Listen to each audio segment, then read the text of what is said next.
First item is adoption of agenda. Do we need to put the electric generation internet agreement on the agenda? Since that's action item? Yeah, we can add that. It's in there, but it was not listed as an item. So yeah, if you'd like to add that, I think that'd be appropriate. Okay. Set that under you. Yep. Is there any other additions or corrections or changes? I move to approve it as amended. Second. Motion been made and second to approve the agenda as amended. All in favor, please say aye. Aye. Opposed? Motion carried. Minutes of the previous meeting. Everybody had a chance to review those? Make a motion to approve the minutes from the April 29th regular meeting. Second. Motion's been made and seconded to approve the minutes as presented. All in favor, please say aye. Aye. Opposed? Motion carried. We have a couple of gentlemen who are here to inform us and tell us what's going on. Jeff, you want to introduce them, please? Yeah. With us this morning, we have Jeff Barnard with Burns and McDonald. He's one of their top dogs, and then and I think you did the water report. Yep. And your name again was David Eklund. David Eklund. That's right. Okay. Too many. I've been working with too many Burns people, and I can't keep the guys straight. But they're here this morning to answer questions and present the water distribution master plan update. And if you have some questions on the water treatment plant study as well, I think they should be prepared to hopefully answer those as well. What was your last name, Jeff? Barnard. Okay. 2 A's. Barnard. Thank you. All righty. The floor is yours. That sounds great. Well, first, I just want to let you all know we appreciate you trusting us with the work we've done to date. David and I have been working on plans and along with some other folks for the utility in regard to the water treatment plant and the water treatment facility. Travis and Ledger here. You know me well enough to know that Rachel and Amanda did a lot of the technical lift on this.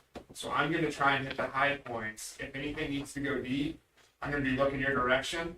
So we're going to cover the water plant work first, and then David did a water distribution master plan, completed it here recently. He'll go over that second. Morning, Eric.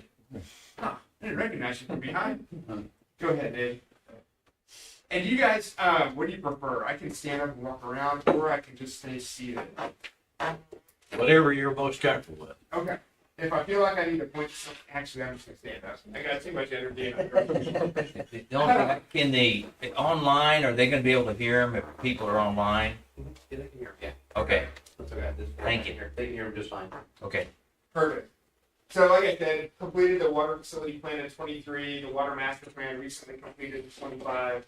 The point of this conversation is there's a relatively large, I would call capital program between the water treatment facility and some of the linear work we have coming up on transmission main and on a water tower. So the big three, and I'll say this one more time, probably said it 3 times already, water treatment plant upgrades, so I'll go through briefly, water transmission main replacement, and elevated storage tank. And the couple of guys I think on the utility side I want to thank for helping get this together, Travis Boss and Grant Piper have been huge in terms of the water treatment and water supply for the community. Gave us a lot of great feedback along the way. So just to go over some of the work that we have ongoing and has been completed recently, like I said, those top two we talked about here just for a minute. We completed an owner-supervised program amendment. Grant, that's a program where you guys are able to go in based on our planning work and some of the modeling we've done and replace some of those 4, 6, 8-inch pipes around the community. Program is not necessarily intended for some of the larger scale improvements that are necessary. There's 7 or 8 mile transmission main from the water plant to town that I think is included in that owner supervised program, but it's really not intended or structured around a major capital project like that. But there's plenty of other work the utility can self-perform, and we'll get to some of that as we work through this application as well. We've got a risk and resiliency assessment update that's ongoing. It needs to be submitted to EPA by looks like June of 2026. That's a mandatory thing that you got to go ahead and renew every so often, and we're in the process of doing that. I'm not going to say it's a check the box exercise, but it's something that we can help with in terms of getting that expedited through approvals. Emergency response plan update also ongoing, kind of in parallel with that risk and resiliency assessment. Reservoirs 2 study, I got a draft in my inbox yesterday. I read through it. So that Reservoir 2 is one of the older reservoirs, correct, Jeff, that needs a lot of help in some of our decision making around repairing that reservoir or maybe putting money into a new water tower. That reservoir study is going to kind of inform that a little bit and also give us an idea of what needs to be done at a reservoir in the future, if it's going to stay online or eventually be abandoned. And then finally, this upcoming projects, these water treatment plant upgrades, transmission main replacement, and new elevated storage tank. Those are going to be the next projects that come out, but we're going to go over kind of the big picture planning effort that took place first, and then we'll jump into kind of what that looks like. So this 2023 water facilities plan, what I understand the utility likes to do and what we're kind of instructed to help with is, hey, help me inform what my next 10 or 20 years looks like from a capital improvements perspective. And I do the same thing at my house. Yesterday I had a guy come by and look at my siding. What you're trying to do is say, okay, I don't want to get surprised with a major expenses coming up that may, kick me in the rear end in terms of where my rates are at or where my revenue generation is. So Tony, you turned around too, I can see you now. So a lot of these studies are intended to take a big picture look at your facilities and then understand what those capital programs look like moving forward so you can understand what kind of debt you may need to take on or what kind of rates may need to move to accommodate those new infrastructure improvements. So what we did with our scope there is we looked through the plant with the condition, did a process evaluation, and what we mean by that is water flows from one end of the plant to the other. Starts out as not drinkable. Travis puts a lot of polish on it, makes it very drinkable by the time it leaves. Understanding that process and improvements that Travis may need to make or that may need to be made from a regulatory perspective moving forward to maintain compliance and clean drinking water. And then we did a project identification prioritization. So we worked with the utilities. We went through the priorities, what needs to be done, and what orders coming up. And then with that, we developed a capital program or assigned costs to those prioritized improvements. So this is oh man, I wish this was better. But anyways, it looked different on my screen. It's a little dark. But the water plant sits over here, and then these are the residuals and the dunes over here. And the point of what we wanted to kind of identify here is you see those colors, pink and yellow and blue and red, and I think green.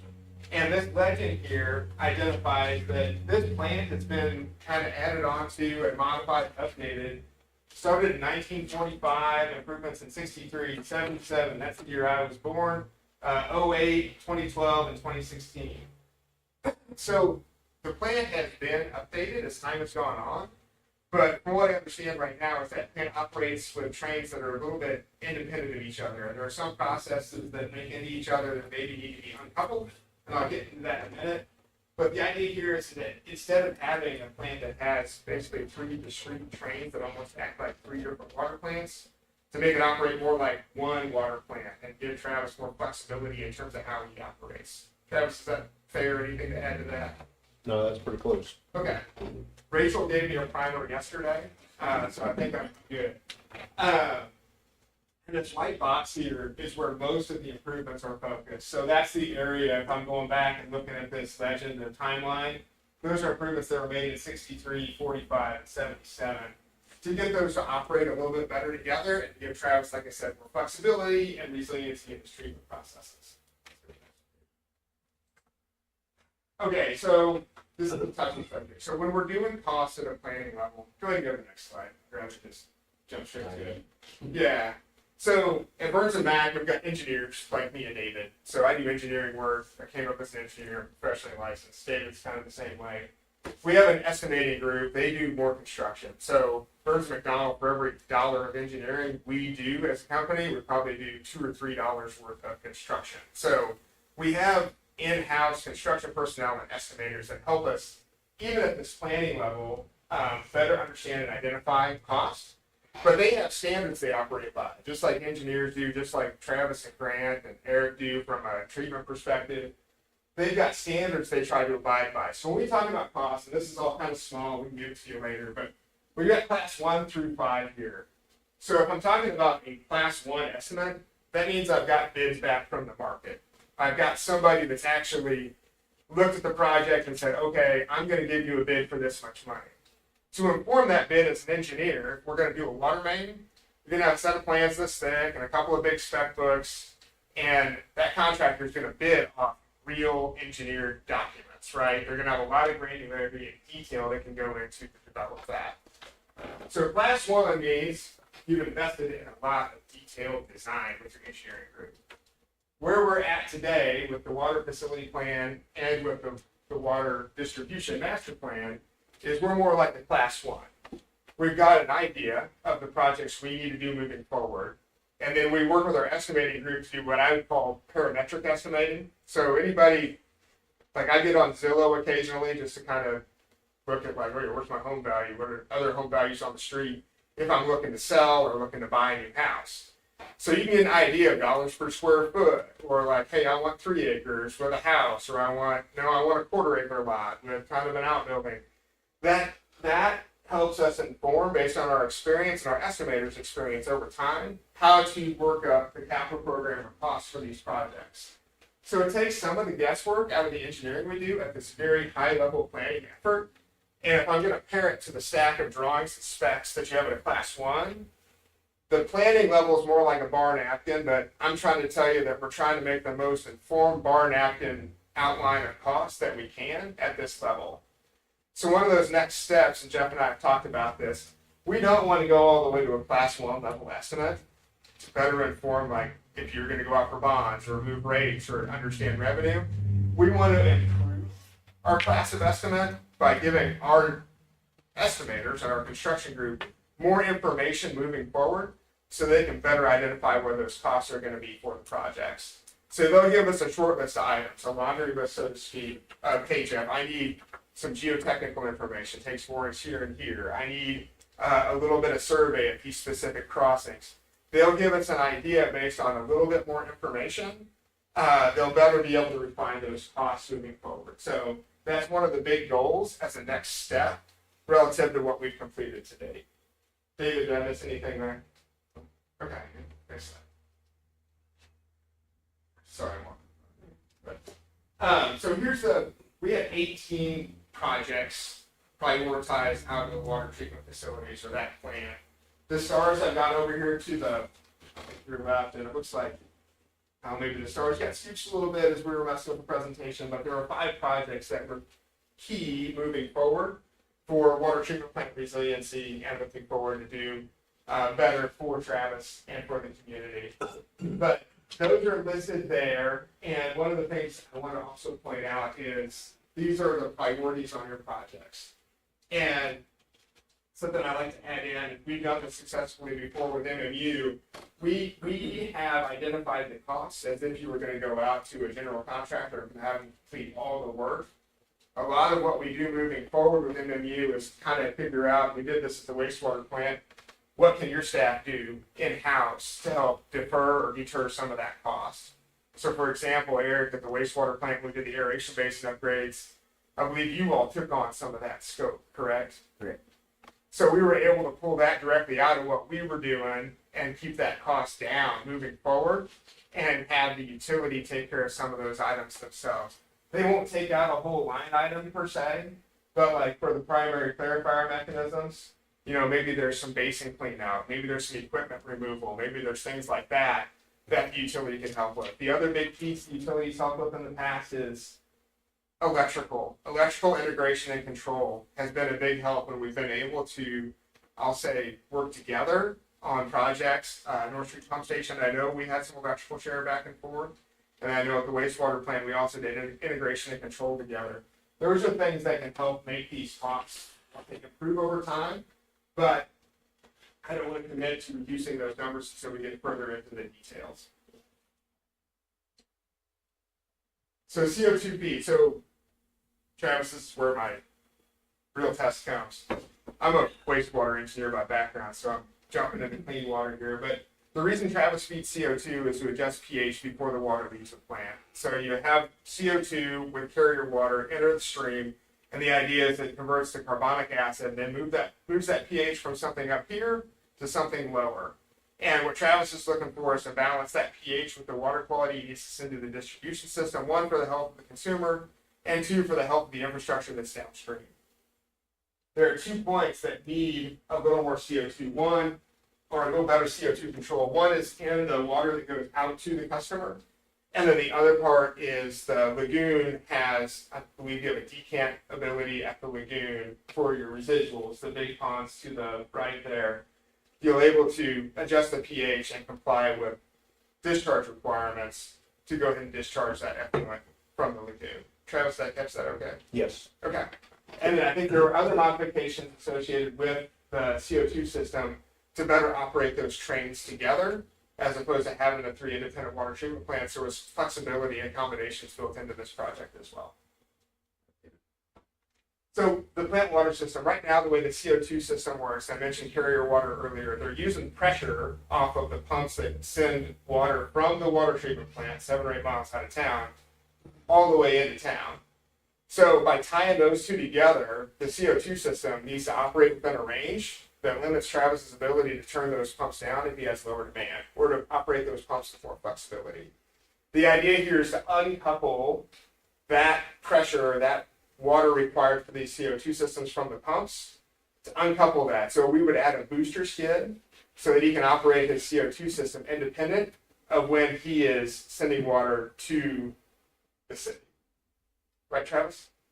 That's more for any of the plant water, Any of the Not- plant water? yes.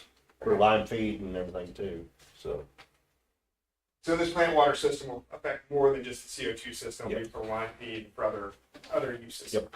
Perfect. So it's got more utility than I mentioned. That's it. And then again, I think I hit this a few times already, some flexibility improvements associated with the CO2 system. Go ahead. The aerators, Travis, my understanding is those aerators are old and basically beyond their useful life. What they do is they basically oxidize any materials or minerals, maybe help drop those out as they get into the treatment process. You got cleaner water to deal with by the time you're doing treatment. So I believe there's 2 aerators, both just need to be removed and replaced. Yes, along with the structure underneath, it's deteriorated past its, way past its useful life, so. Perfect. And then finally, the clarifier mechanisms. I mentioned this earlier. These clarifiers, it's very similar to what Eric has at the wastewater plant. But you end up settling out material in these clarifiers. The water that's clean comes out through these readers and proceeds on to the next level of treatment. But the clarifiers themselves, just based on how old they are, there are techniques you can go through to rehabilitate these, including sandblasting and maybe repainting. But our judgment says that these ought to just be removed and replaced with new mechanisms with more modern drives and probably better and more robust materials moving forward. Capture that, Travis? Yep. Good. So this is a summary, just high level, and I'm trying to keep the math easy for everybody. So if you added up the table on that previous slide, you might end up with 12.39 million. Just trying to round to the nearest $100,000 here. So all in, the water treatment plant project summary based on the priority projects, Jeff, that we talked about, it's around 12.5 million. Does that seem to be consistent with what we discussed a few weeks ago? Okay. Yes, that's it. All right. You done with any questions on the water treatment plant study before David jumps into the distribution system? Yes, sir. Aerators. Currently, there are 2. Is there a reason we have to have 2, or could we just have one bigger one? You know, I'll give my knee-jerk response, and I'll let you formulate your response too, but usually you have some redundancy built in. So when we talk about water treatment, we like to have firm capacity, because you don't want to be in a scenario where potentially, hey, my aerator's down, now I don't have the firm or the previous capacity I had. So you try and have more than one operating unit, just so that you can continue to make water for the community. Travis, anything? You used to work for DNR, so you might have a deeper. That's, redundancy is the big one. Yeah. Yeah, so like a pump station, any pump station around town that does sewer, or even a water pump station, if you need 2 pumps to operate under your peak demand, usually you have a third one sitting in the hole in case one of those other 2 is down. You just never want to be in a situation where you lack that redundancy to accommodate what the community need is in the moment, because you can't necessarily turn off the water or turn off the sewer at a moment's notice. that answer the question? Pretty much. Okay. Could two aerators be put in one enclosure? I mean, that's a detail we can look at. I mean, you did first start, you talked about, I know there's 3 trains.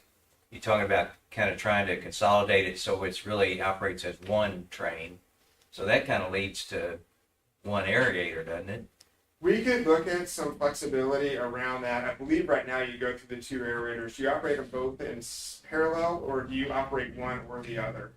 They're right in parallel. Okay, so they operate in parallel now, and then you hit a splitter box.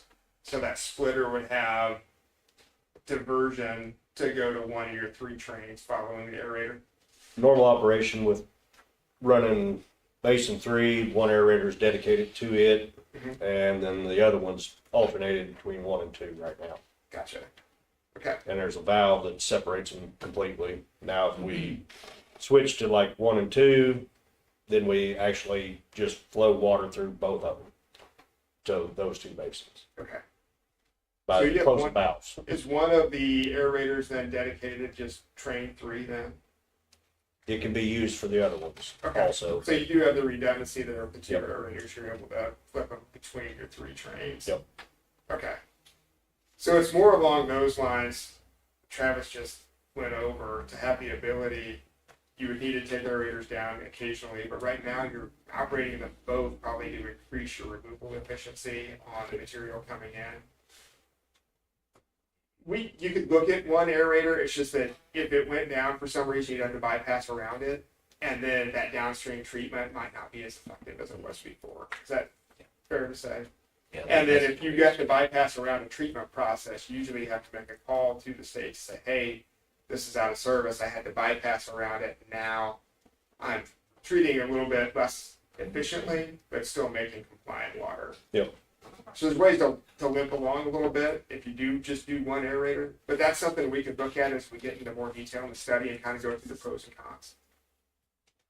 I had one other question and there's like a 20-year schedule of projects on that list. So I suspect like the projects that are 20 years out, do those numbers, are they today's dollars? Or there's any inflation factored in there? Any of that? Excellent question. So that's one of the reasons we're going through this exercise of doing some more design and updating the cost to have a $26. I believe that report was completed in 23. So we don't try to forecast out necessarily where those dollars would be when you actually did the project for lots of reasons, because priorities may change. But we would want to go in and update those dollars to reflect now. And then if you're going to do a set of projects, I'd say in the relatively near future, that escalation's not, it's a little more manageable. If you're forecasting out 10 years or 20 years, you really need to think about where that escalation may land. I was looking at this is a little diversion, but project costs from like the late teens to now, there's just a huge difference. And I mean, same thing, I've got young kids that are in their early 20s looking at houses. They tell me how much a house costs. I'm like, you gotta be insane. I don't know how anybody can afford this. Same thing has kind of gone on across the infrastructure space too, in terms of where price escalation has gone. It's in materials and it's in labor. So we try to answer your question more concisely. We try to reflect a good and a relatively accurate cost in your planning effort, but we try and not do too much forecasting guesswork in that 5, 10, 15, 20 year out. That's when you need to go revisit it and understand where real escalation has occurred. Okay. Thank you. Yeah, I think we talked about escalation a little bit, Jeff and I have. Kind of what we're seeing is, you could look at some of these project costs doubling in 10 years. I mean, that's what kind of escalation we're seeing in the water infrastructure world. And it's not just Marshall, Missouri, it's everywhere. And, and it's not going to get any better. It's hard to forecast. Yeah. Yeah, tariffs, steel, war, pandemic. I mean, I didn't think I would see all those things in my lifetime, but I have over the last 5 years. So, DNRs, EPA. correct. Yes, all of that. Well, that's kind of a good question, because actually, there is one thing listed in here about a couple of maybe potential code violations. And one of them was a backflow, a check valve, I think that's kind of being used as a backflow. And then the other one was maybe a fire, code violation. Are those kind of priorities that we need to address rather quickly? Travis, you wanna, that sounds a little more, Trying to think on some of those. I don't even remember what, Looks like it's at the disinfection building.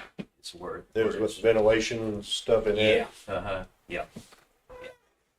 ventilation's a health safety thing. What we probably did, there's National Fire Protection Association, there's also the electrical code, NEC, that we would look at and screen like what you have now relative to what the code would say is needed. And that's probably where those recommendations came from. So that's work that, yeah, would have some priority just for human health and safety in those spaces.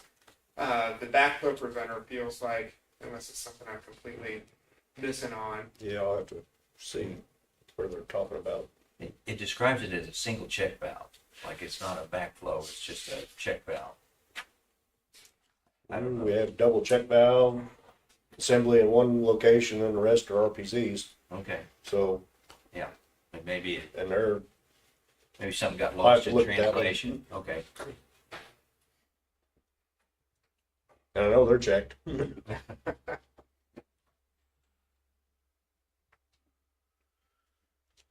Anything I else? thought I would know either that one. All right. Good, Jeff? Yep. I'll turn it over to David. I was trying to put that one first because I thought it'd be easier. Because this one's got more heat to it. Yeah. Down there, right? So, kind of similar to what Jeff had, I do want to walk through the effort we've done with our water master plan. I've been working with Grant and his team very closely over the last year. The main two projects, kind of the last two, the big three that Jeff mentioned, will be the water transmission main replacement as well as a new elevated tank. So I just want to kind of walk through pretty high level what we did with the master plan, just to kind of gain an appreciation. There's a few other things with the owner supervisor program that kind of come into play there, and then really dive into the last two projects. So with the master plan, again, the goal of this is to really identify where are areas that we could improve the distribution system to meet our customer level of service, continue to provide excellent service to our customers. And then with that, we took a 20-year outlook similar to the facility plan. As we continue to grow, add new industry, make improvements in our system, it's just going to age over time naturally. Where are the areas that we need to focus our efforts on to make sure that we provide a very resilient and robust system? So again, don't want to go through this in a ton of detail. Green tonight, done that over the last year, very, very detailed, but just kind of an appreciation of what we did. So we did start with a hydraulic model effort. We did collect field data. We go through a very thorough calibration process to make sure that we can represent kind of what does our system show today. Again, we do that 5 and 20-year planning period so that we're not just focused on today and sizing our improvements for that full build out.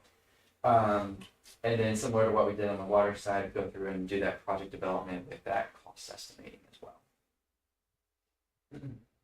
Okay, so the results of this plan identified a total of 11 projects where we wanted to address level of service concerns.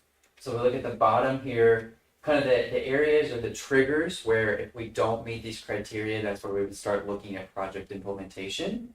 Would be, we want to make sure that all of our customers, the pressure that they receive to their private services is between that 60 and 100 PSI on kind of your average day conditions. You're going to have sometimes it fluctuate a little bit above that, a little bit below, but that's our threshold there to make sure that we're not getting kind of routine customer complaints. We're providing services for our major customers, things like that. And then from this more of a system maintenance perspective, we want to make sure that our velocities stay below 5 feet per second. That's something that the model can predict for us. That's when we start to see maybe some of those condition-related issues or like candidates for replacement just due to aging assets. That's where our water main breaks typically occur. And then again, from a regulatory perspective, kind of the key piece and a key takeaway from this is any areas with low fire flow. So, if you have a fire, do you have the hydrants? Do you have the supply? Do you have the volume required to fight a fire in those instances? So anywhere that those were triggered, we identified projects. This map shows kind of a general overview of where those were identified. again, we'll dive into the key ones there, but just kind of a general overview of the projects there. And then similar to the facility plan, we did walk through a specific prioritization of these. Some of them need to be implemented first, just due to kind of how the system is set up. Again, the idea here is we can focus on what's most important first, and then work towards a full 20-year build out. As Jeff mentioned, some of the priorities are going to change, but I guess this slide really just to show that we went through the effort of kind of prioritizing and what granted this team as well. Okay, and then this is the same slide. Jeff kind of went through a detailed review of what this is again, but I just want to kind of reiterate that for the water master plan, for this level of effort, it's really that class 5. So this is the high level. I'd say it's a little bit more than line on paper. Sometimes that's what we refer to specifically for planning efforts. But we did work with our estimating team to look at depth of construction, materials, size, kind of things like that. So I'd say we're maybe a little bit, maybe like a 4.5, if we're being optimistic for our master plan. But again, like Jeff mentioned, we want to take our key projects and work them down closer and closer to where we're ready for that class 1 estimate. And then this table here shows those 11 projects that we had identified from the master plan. Again, the 2 with the stars are that new elevated tank and then the transmission main from the treatment plant to the main distribution system. So again, this whole capital program over the full 20 years was about $36 million. This breaks it out with our different costs and everything, but really what we're focusing on are the 2 projects that we identified as the main priority. And then just to provide one example of what these look like, and then the last slide I think will kind of tie it all together while we walk through it in this level of detail.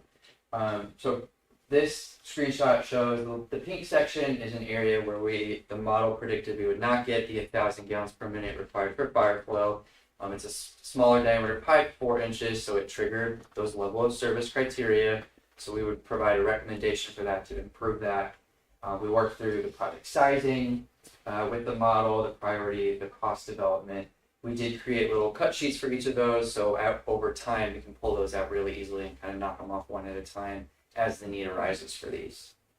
But I think one of the key pieces of the master plan before we go into the projects, just for the next slide, and I think really, really beneficial for the utility is we did submit the water master plan as an addendum to the owner supervisor program. So all of the projects identified in the master plan, as well as 7 projects that Grant and his team had separately identified, were submitted through that and approved through MDNR. So now we're pretty much ready to buy the pipe, and Grant and his team can put them in. So that was kind of one of the main benefits. We had the 2 big projects that we're going to talk through, but even these smaller projects, they're now in the owner supervisor program, so Grant and his team can really just pull them out and start putting them in as needed. And you have the capability to do that, so there's no need necessarily to go back to MDNR or necessarily get those out. So it kind of just expedites the projects a lot with that, which was a key outcome for the master planning effort itself. So then what we really want to do is dive into the 2 major projects that came out of that. So again, everything that Jeff kind of talked about, lumping all those water treatment upgrades together is really kind of the first project that we'll look at. So then the second one will be the transmission main, and then the third one will be the new elevated tank.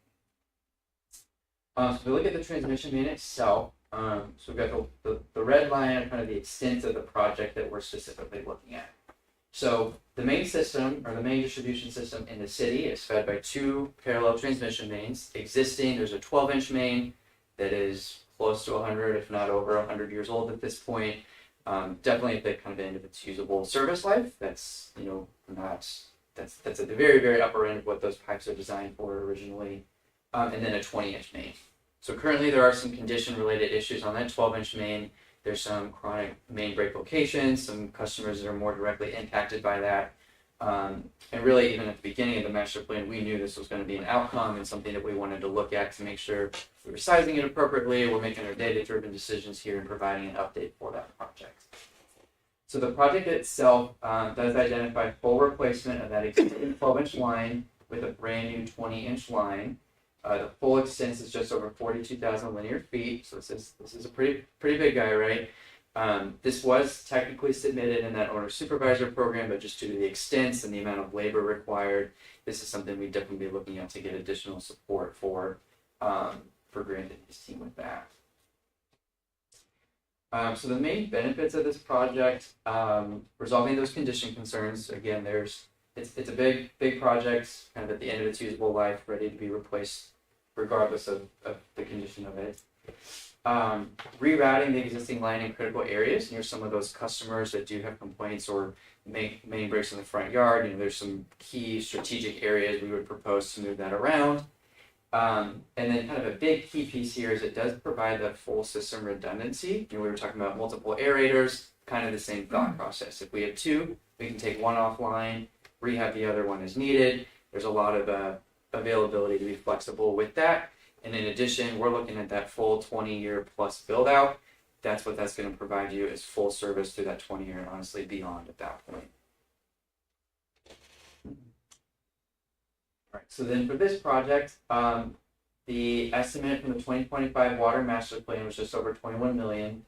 One thing to note with this, we actually did do that in 2026 dollars. So everything to debt on these slides is going to be 2026. And kind of our proposed next steps, very similar to the facility side, completing design-related tasks to refine that class level of estimate that we were looking at before. Complete some of those concentrated survey at the key locations, any creek crossings near existing utilities, any reroutes, subsurface investigation. And again, we're really just looking to refine that accuracy, identify key risks, and look at what we can get for funding by refining that. So maybe before we move on to the tank, when we pause there, since this is the second big project, are there any questions on this project or any other details we want to go into? I do have a question on this Yeah. project, and because it constitutes about 50% of the total, I've had discussion with friends about this. Can that be done in phases? I know we're upsizing to 20, and I don't understand the hydraulics of maybe connecting a 20 to a 12 and what that does with flows and pressures and things like that. But if it could be done in stages, that's my question. Yep. Yeah, and that was something that Grant and I actually did talk about. So we did look at it hydraulically, and from a constructability standpoint, it definitely can. There are definitely some maybe pros and cons in areas where you might have to rework a little bit of it to make those connections. I think we'd have to be pretty intentional about where we start to make sure we're working in the right order. But that would be something we could look into. Long term, that's probably a little more cost, right? Or Mobilizations, you're having things to like that. redo some of your couplings or your connections. But if that's of interest, that probably could be something we could look at. Okay, but from a hydraulic standpoint, it could be done Yep. without. Yep. Okay. Yep. Thank you.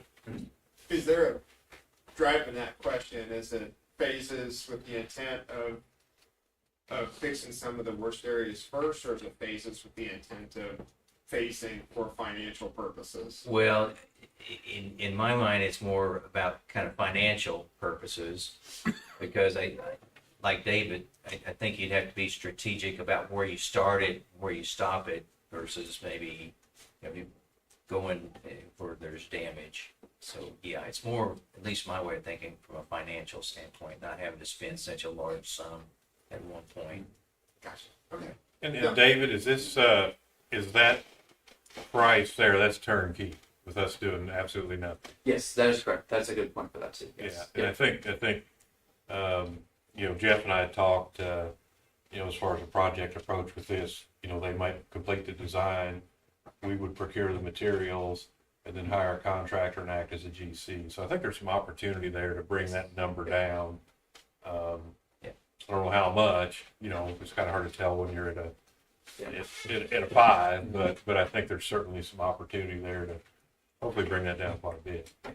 One other, what dictated that you upsized it to 20 from 12? Just so we'd have more capacity, or did you do any kind of capacity studies there? So I think it was kind of two pieces. One is just that full redundancy. So if for whatever reason you do need to take one of the 20s out, you, at least in the existing conditions, have that full service, hottest day of the year kind of a thing. The second is we sized it based on that 20-year build out, making sure we had capacity. So you, that second 20 is to service the full build out, assuming the kind of growth projections that we had included with the master planning effort. Okay. Thank you. 12-inch line was installed in 45, is that right? When was the 20-inch line installed? 68 or But condition wise, you said it's decent, right? Yep. Okay. Yep. I've only seen it twice. Yeah, that's concrete versus ductile. Yeah. Would you just rehab that versus replacing that? Is that more going forward? That's an option that I would lean toward. The existing 20-inch, rehab it at some point if needed. Okay. I guess that was my question. If there's work to be done on it, this would be the time to do it on the 20. But if there's nothing to be done, then I won't make anything up. There's no issues known of right now.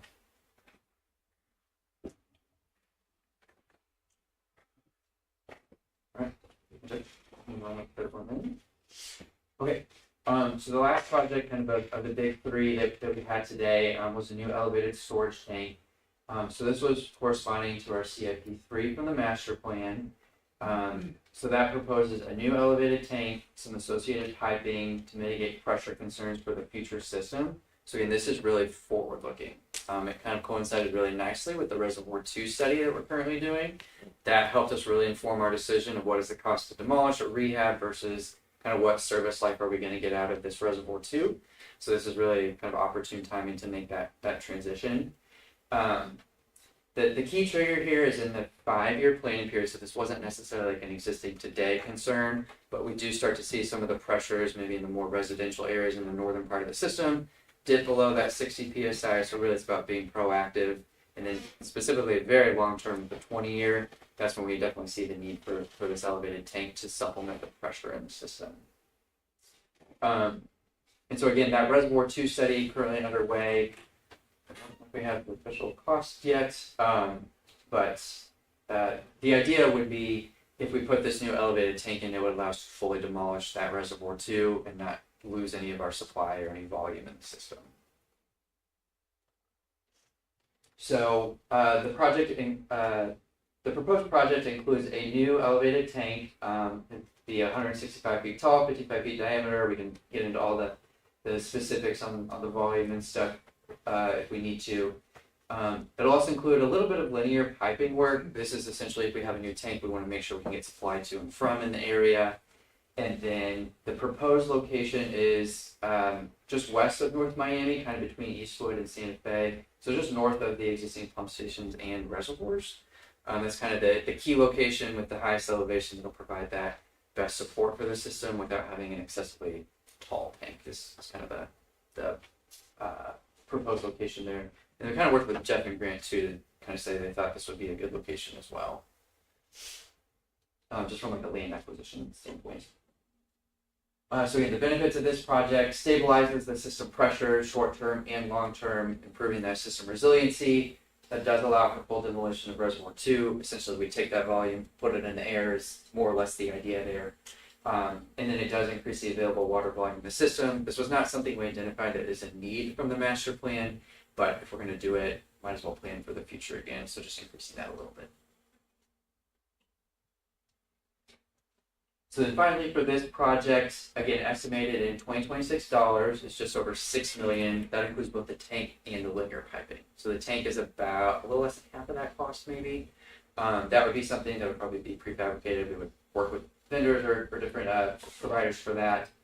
So similar to the other projects, just really looking to complete the design related tasks to further refine that estimate, refine the location, the height, the volume, and things like that.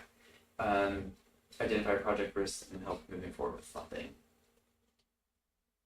So any questions on the elevated tank? Did that include demolition of? No, that does not include demolition of that reservoir. There would be a separate cost. Which a lot of that could be performed in-house. That's what I wondered. Yes. Yep. And we're working on the cost of what that demolition is. The rehab and demolition. Rehab versus demolition. Yep. Yep.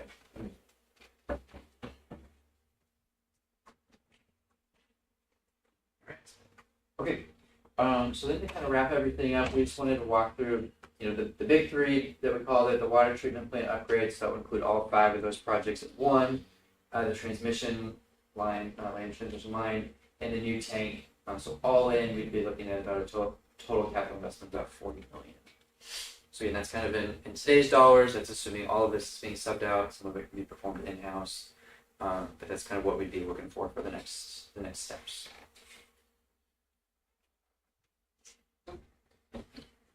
The next steps wise, what we went over was, like we talked about earlier, planning level information.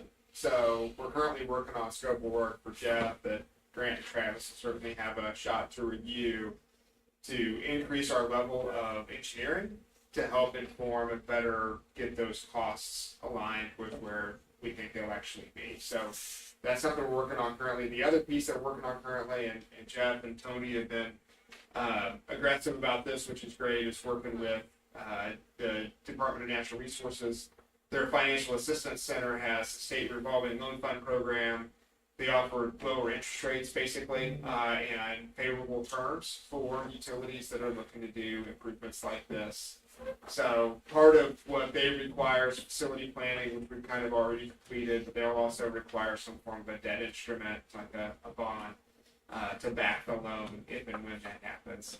The other piece with that state revolving loan fund program is they do have accessibility to grants, and this is a good time for Jeff Bergstrom to walk back in the room. But Jeff has been doing some math to kind of help improve some of the scoring and potentially some of the competitiveness for Marshall to obtain potentially a grant with the state.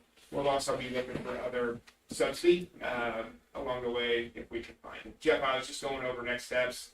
The improved engine, not improved, but more engineering to better inform the price, the SRF loan program, and then you and Travis being pretty aggressive about identifying or helping calculate a little differently to make them more applicable for potentially grant programs, and then probably looking at other ways to get subsidy as well for the projects coming up. Is that No, like that hits the nail on the head. I think we just need to kind of get those costs narrowed down a little bit. I think there's some opportunity to lower those and being creative like we normally do, and hopefully find some money to help pay for it.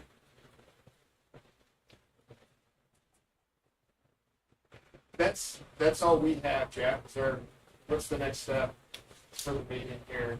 I think for here, that's pretty good. I think we're going to follow up probably with the board. I know internally staff is kind of narrowed down, those projects probably after this. I'd like to maybe have a work session with the board to kind of further refine, what they want to see out of this and provide us some feedback and direction. And then maybe we can get some better pricing. But I think that's kind of where we're at now. Just one thing, Jeff, on the water treatment plant, there were some operational modifications that were listed. Are those things that we're kind of looking at, that we could implement those? Just like the backwash on the filters, some things like that. And then I think chlorine dosing, that was another thing that was brought up. Yeah, I think a lot of the flexibility improvements. Right now, there's 3 treatment trains up there, and Travis, step in and correct me if I'm wrong, but we can only run 2 of those trains simultaneously. We got 2 CO2 feeds. And These look like things that Burns McDonald kind of recommended as operational things that we could perform in-house. Right. Yeah, I think some of that stuff's already been done. I think from the air compressors and valves. Yeah. We've been kind of trying to hit some of the low-hanging fruit, kind of as we move forward. And I think there's still probably some valves in that plant from 1945. I know Travis has replaced some here within the last 6 months that are 80-plus-year-old equipment.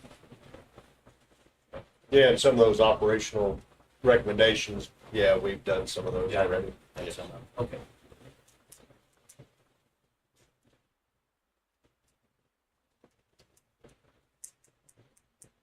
Guys, thank you. Yeah, thank you very much. Good.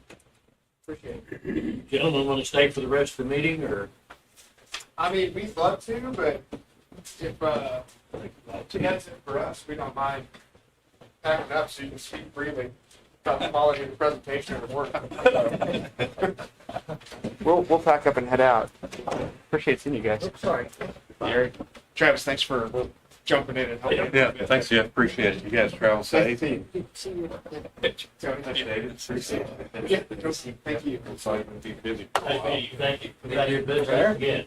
We didn't lunch today, but. No, we didn't. I should have called you this morning at 4:30. I see you. Thanks, guys. Appreciate it. Hey, Thanks for coming, come back. Yeah, absolutely. Hey, thank you. Travel safe. Yeah. County, forgot about something. An hour, 100. That's exactly.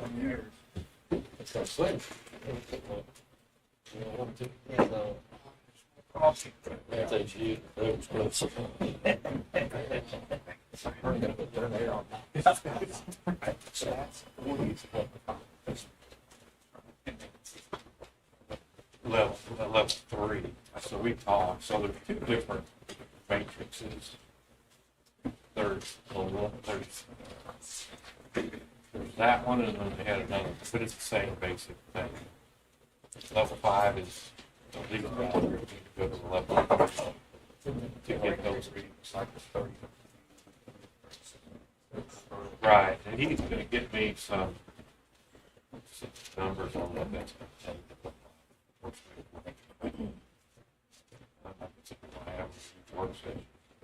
Level 5, 35%. I think we can bring it down a bit, but they're gonna bring it high. They don't want to come in and say it's gonna be 5 million and it ever costs 10. That's just kind of how we do the same thing. You're doing business, you're not. Do that about You're not over promising them. No, they're a really good group. So they allow us to kind of do our thing just like UB, you know, patent required that. I think we got that done for about half price, for turnkey, so. Thanks for bringing it in. Yeah, no, they do good work. Actually, they were down there at your place last week, weren't they?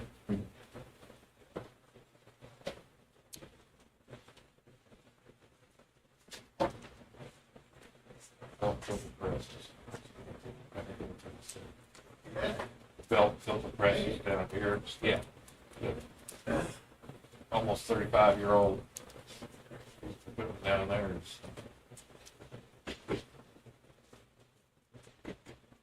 Okay, we'll try to get back on track here.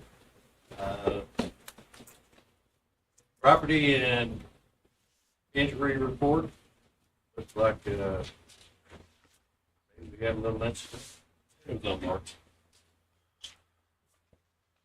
Somebody's private sewer, they have a private lateral that was unexpectedly shallow. Everything turned out all right? Yep. Okay. So that'd be a private lateral. They don't have a park though. So, How do we usually find them? Do we just? records from our personal records, we identify the taps. So we're aware the tap was there, it was just unusually shallow. Okay, we'll move into reports. Megan, looks like you're up first. Morning. Morning. Do have one action item for you this morning. Before I dive into that, though, I just want to congratulate Electric Distribution. They've gone 2 years without a reportable injury, so hats off to them. Great. Congratulations. The action item in your packet is regarding wage and salary adjustments that we feel are needed to pay ranges and to employee wages or keep us competitive. The board should have all received a copy of our survey report, and that includes some data from a salary survey that we perform, as well as some external salary surveys that are performed by organizations such as APPA, as well as just some local market data that we monitor and collect data on. regarding the survey that we have annually performed for quite a few years. Due to staffing shortages in December, January, when I would have normally been doing that, was not able to send out and 100% update that survey. What I did do was collect current data on 26 of the participants from last year, and I believe that was 46 entities altogether from last year's survey. So using that new data I gathered on those 26, I looked at the change over the year on those, and then I basically did some aging on our salary survey to have data to work with this year. Threw out some highs that looked kind of abnormal, like some folks had to make some significant adjustments, that kind of thing. So tried to strike a reasonable balance there to age that data, and then use that again as well as APPA, AWWA, MML, some other survey data that we look at.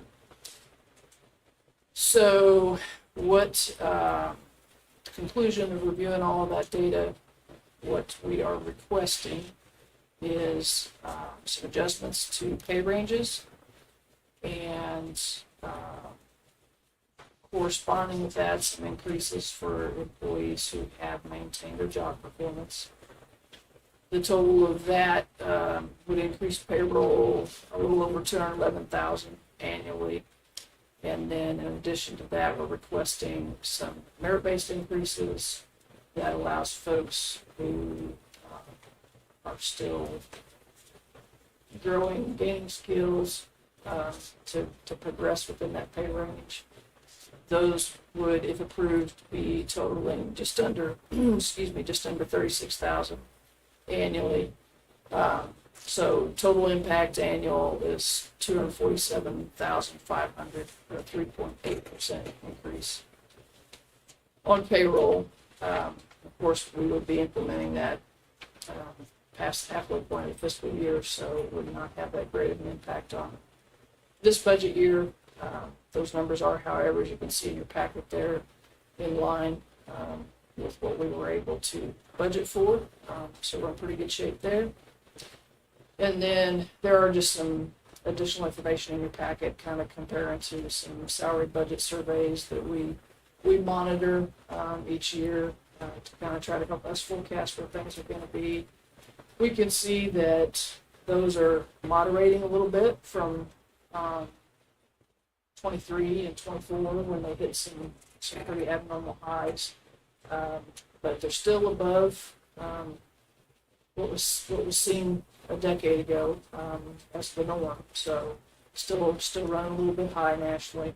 And then just a couple of charts there to show you we lag behind the rest of the world, but because things the board's been gracious enough to approve over the years, we've caught up a little bit.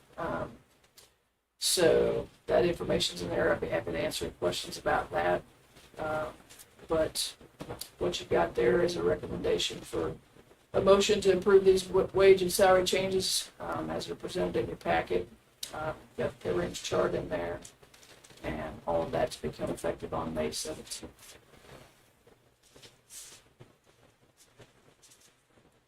The merit increases would be on top of the pay range adjustments. Yes. It's our moderates in there right now. 0.7.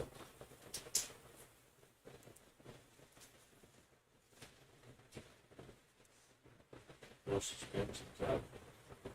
Oh, I just want that up here. Yes, but I think that's wonderful. Yeah. So I'd make a And motion. just to expand on that, 5 or 6 years ago, we were spending $250,000, $300,000 a year on work comp premiums, and now it was a 69 something. That's why I think it's important to bring that up in these meetings, especially before we do something like this. That has a direct impact on what we do here as far as raises and stuff. Like you said, we can address it, and yeah, that answer. That's great. Definitely got to keep our eye on that area. I appreciate you bringing it up. Your response was very informative too. Yes. Enlightening about things I wasn't aware of. So. So I make a motion to approve wages and salary changes as presented to become effective on May 17th, 2026. Second. The motion has been made and seconded to approve wage and salary changes as presented to become effective on May 17th, 2026. There's no additional questions or comments. All in favor, please say aye. Aye. Opposed? Motion carries. Thank you, gentlemen. I don't think I really have anything to add other than that. We did, just kind of for everybody's benefit, did take a look at some benefits surveys to try to kind of make sure we stay competitive there as well. The board approved a few adjustments to that last year. I feel like we're in pretty good shape there. And other than that, I'd be happy to answer questions about anything else I got in the packet. We're gonna have try to hire a temporary worker to paint hydrants this year. I don't know if they're gonna be painting hydrants, We'll have but summer help. I don't know about painting hydrant. they usually stay pretty busy mowing, don't they? Usually on the mower most of the time. We need to get somebody hired to paint hydrants. DNR has a program out now that we have to test. They want records of us testing them. So I'm pretty kind of holding off painting until we went back and tested everything with the improvements we made to make sure we're getting the right color. But yes, we can. So I get We are moving forward. They used to let the new firemen do that, so they know where they work. The fire department's doing a test today, actually, on that. It's actually great. Huh? A lot of it They used to do coincides with the tests we have to make, because those hydrants are color coded based on what, any gallon per minute they'll put out. We want to make sure they're accurate. Just paint the caps. We We do do paint the whole- color on, you do the whole, We do the whole whole thing. thing's green. No, we'll paint the body white and then the caps. Okay, oh, that's what it says. It's just the caps. Anything else for me? Thank you, Megan. Thank you, Megan. Jared, good morning. Morning. I do have an action item this morning.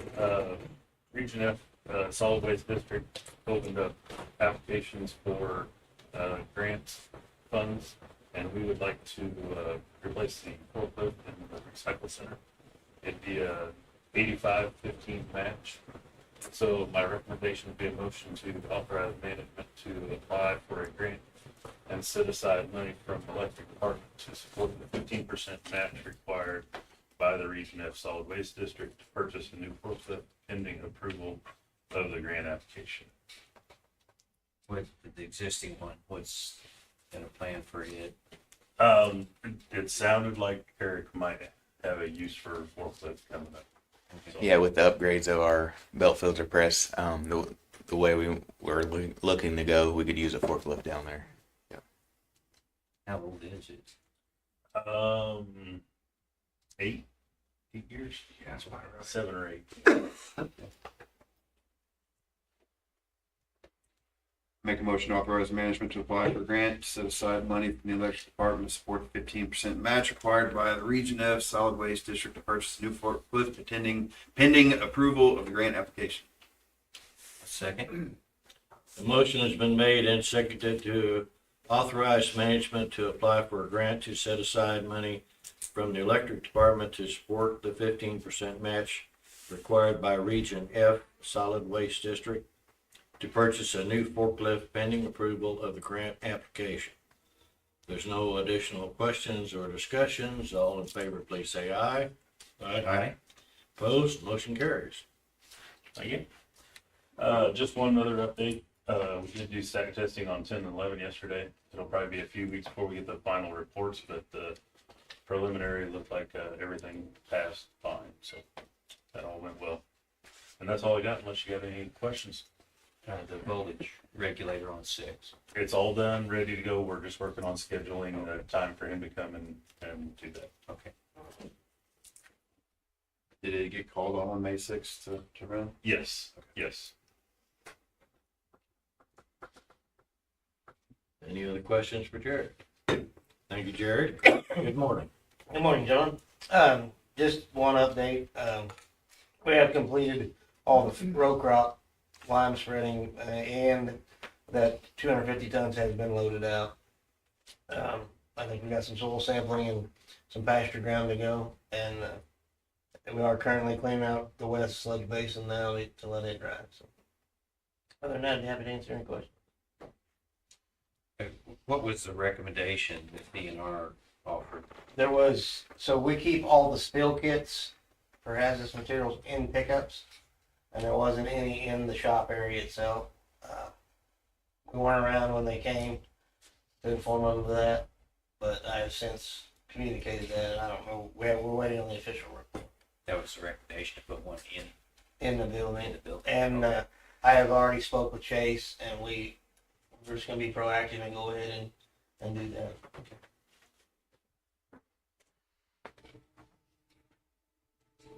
Anything else? Thank you, Grant. Doug, good morning. Good morning, gentlemen. Just one update for the electric distribution underground facilities building maintenance. I did get the specs finished for that. We've got bid opening scheduled for June 3rd. So moving along with that. And I don't have anything else to add unless you have any questions for me.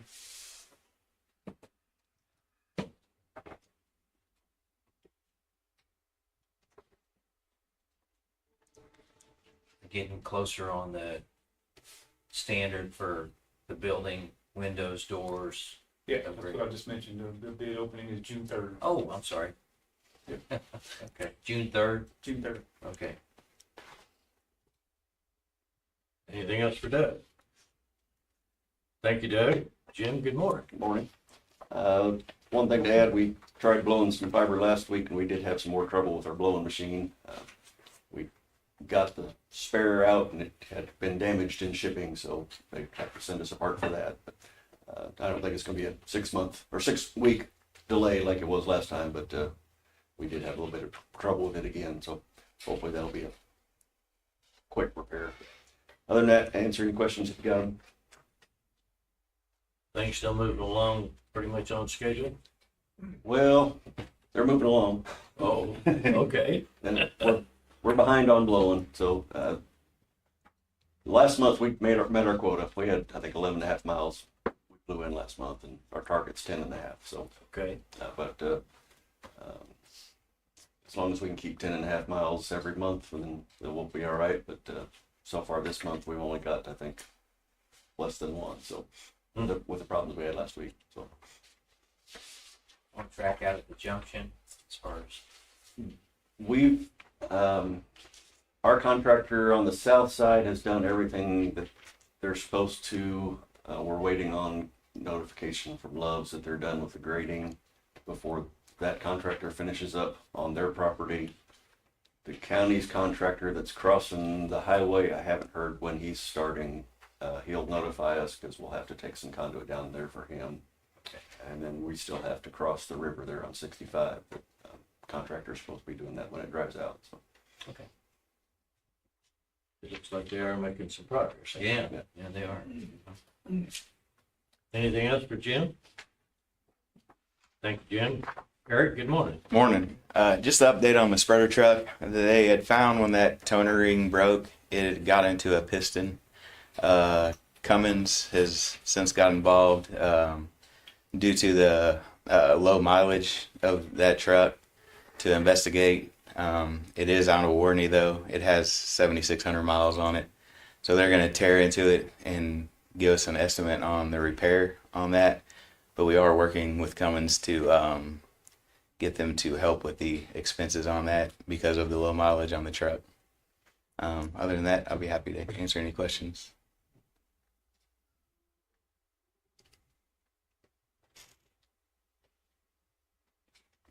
Any other questions for Eric? Thank you, Eric. Travis, good morning. Morning. So the update on well 4, they did lower all the pumping equipment.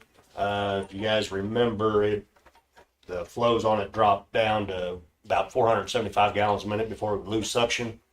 They lowered all that and everything. Now it will actually pump like 875 gallons a minute. Wow. And still have way over 10 foot of water over the pump. So yeah, it made a huge difference. Worked well.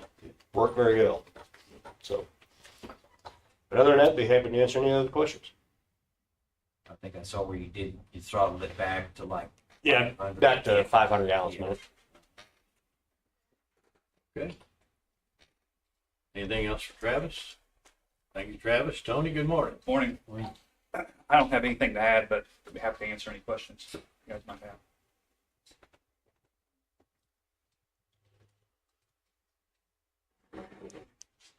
I see you've been up here working, yeah?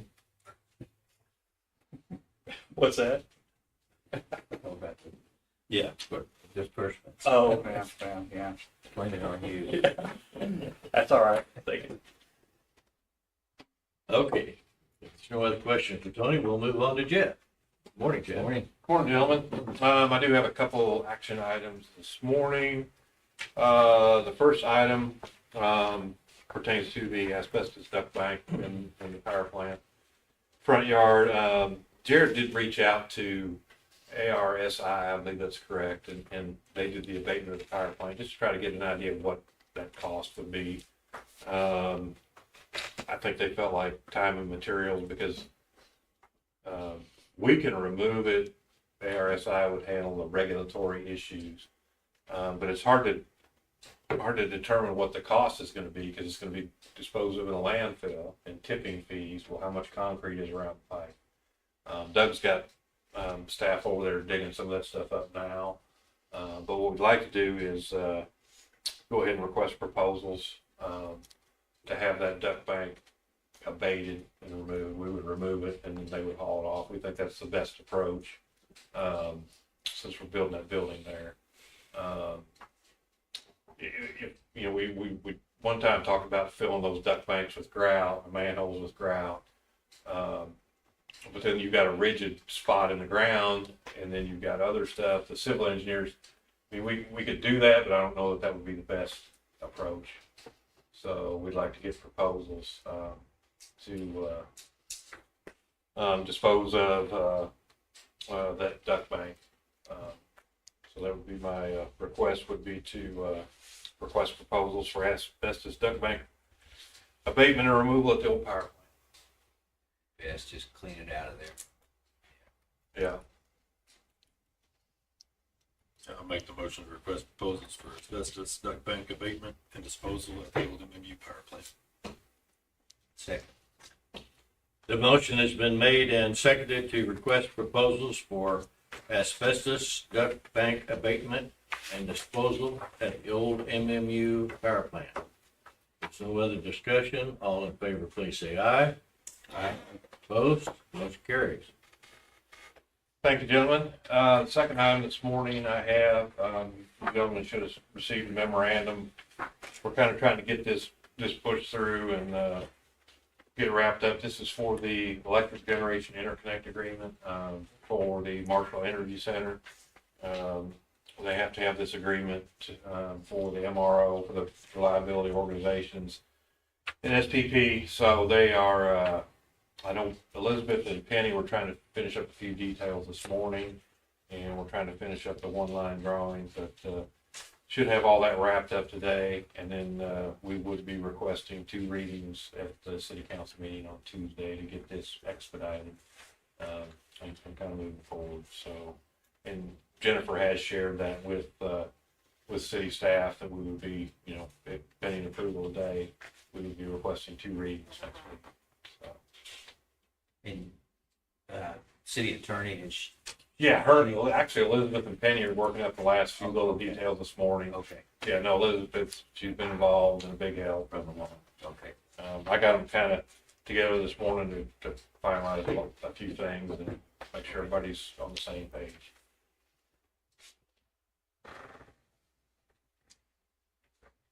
I'd make a motion to approve the electric generation interconnection agreement between Marshall Municipal Utilities, the City of Marshall, and the Missouri Joint Municipal Electric Utility Commission, and request the City Council authorize the mayor to sign the agreement.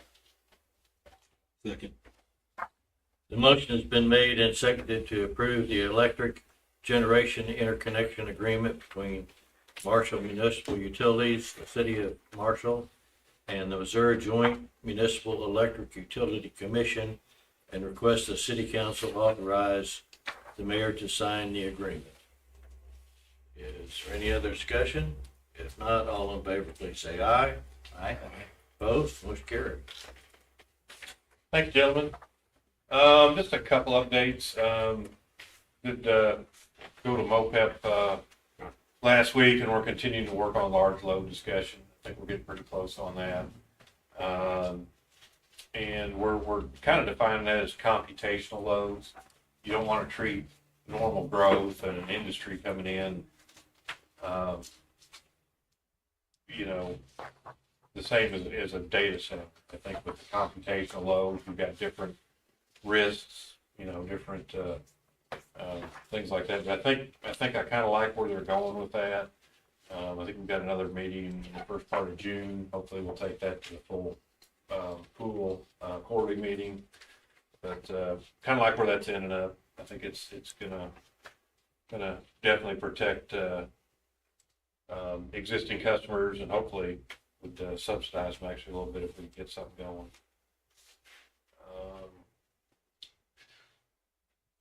Other than that, yeah, the Energy Center project's going along well. I don't know if you guys noticed, they got the second stack up over there, starting on footings for the intakes, and probably starting on the electrical duct bank here shortly. I knew they kind of had to delay a little bit because Jared needed in there to do the stack testing, but I think we're getting ready to see some stuff going pretty quick.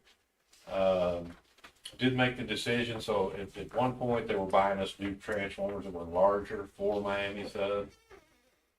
There's not enough room there to do that and maintain the grounding transformer and some of the relaying we need is beneficial to our system. I suggested to Drew that they go ahead and run the leads to our switchgear because they're going to have to do that to meet the deadline. And then those transformers, they've already got them ordered. They're going to set those as generator step-up transformers, so all the generators will go directly to the 161 line when everything's said and done. But I think that's gonna, and they're gonna go ahead and leave the turbine leads back to our gear, so there'll be some redundancy there as well. But just kind of working through some of the details that didn't get really looked at on the front end. There was some relaying and stuff there that probably should have been checked early, but I think we've got a resolution for it, which makes me feel better. We talked to the relay guy. I know when you start talking generator relaying and all that, whatever happens with this, I do not want any negative effects on our generating equipment, our distribution equipment. And I think this putting the transformers over in the yard with those units will keep those two kind of separate and limit any issues we might have.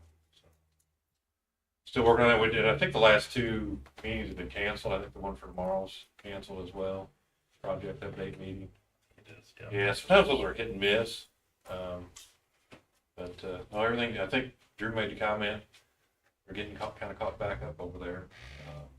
They had a few delays on some stuff, building, the weather and that, but everyone was well.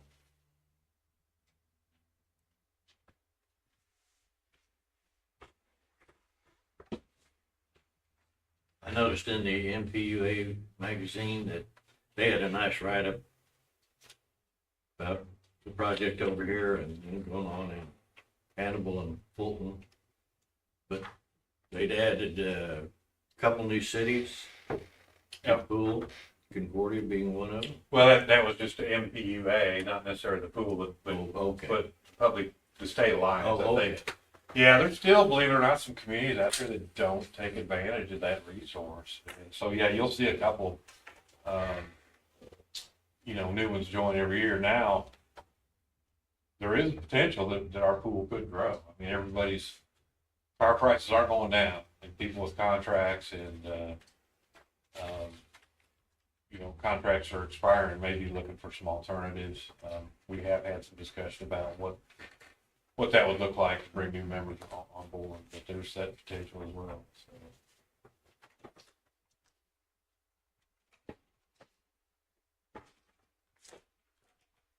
Any questions or comments about the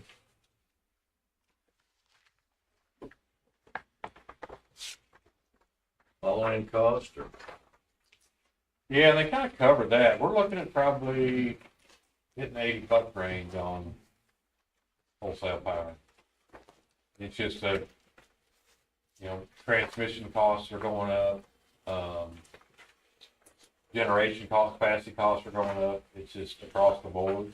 I don't see energy prices,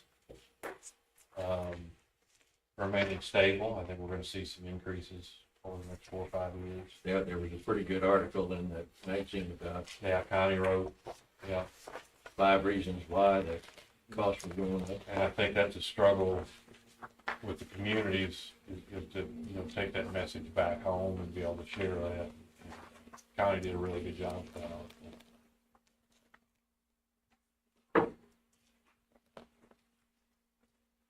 Any other questions for Jeff?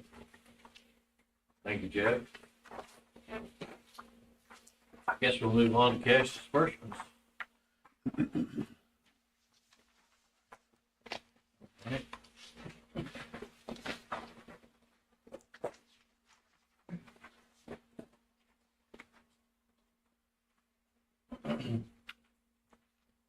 Looks like we got another payment from SOA.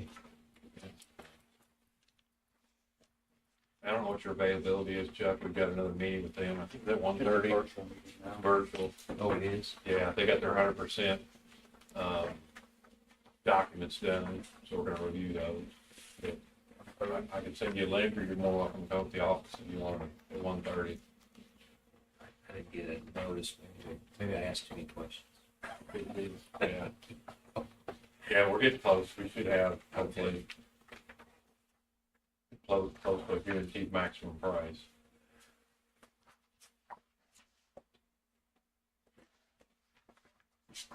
Make a motion to approve cash disbursements. Second. Motion has been made and seconded to approve cash disbursements. No other questions? All in favor, please say aye. Aye. Opposed? Motion carries. Next board meeting is scheduled for Wednesday, May 27th. Work?